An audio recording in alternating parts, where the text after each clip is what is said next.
All right, guys. I had to pause the JJKL that way I could shoot this little video. So this is the next step. As you can see, I've loosened up and removed the drag link from the swing lever itself. We come back here a little bit. Steering damper I've pushed back after disconnecting. Again, 17 millimeter on the bottom. Top of the nut was 15. Push it out of the way. The tie rod assemblies I've disconnected, pushed out of the way. You can see the passenger side kicking, hanging out over there. I was fortunate, I replaced this stuff before I put the bus back on the road. So this assembly wasn't too bad. The tools that I used, a good old pickle fork. Of course, you just wedge it in between the assemblies of the actual swing lever itself and the tie rod in, or the drag link nut. Usually you can work it in there rather than wiggling it back and forth. I like to use pressure, so I'll hit the end of it there. This is a 16-ounce hammer, so that disconnected the two. Now normally, so the swing lever, as you can see, is still attached to the center pin inside the beam. Look at the slop.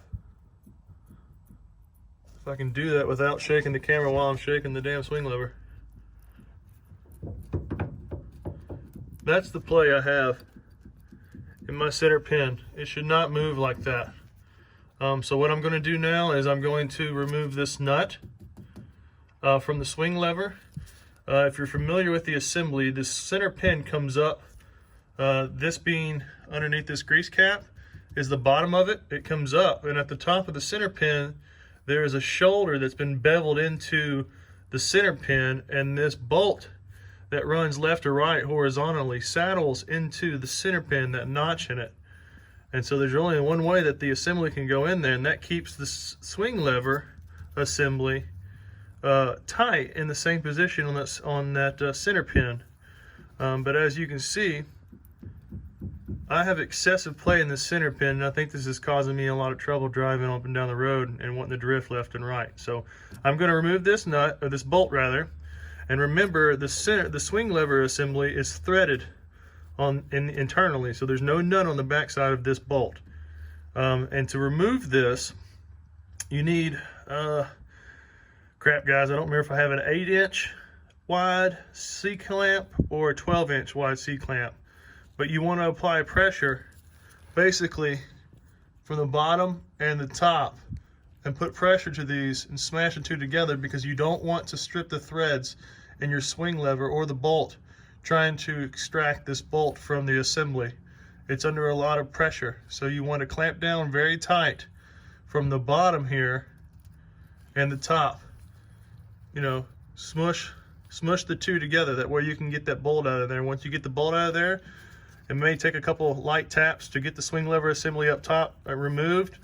Once you get it out of there, you can remove this top grease cap, dust cap. There's a seal underneath that. You can remove those items, and you can actually tap down and the center pin will drop, and then we get to the fun part of removing the two bushings, the bottom bushing and the top bushing. And this is telling me this 68 beam has had some miles under it. So we're going to remove the top. Once we remove the bolt, we're going to drop the swing lever assembly.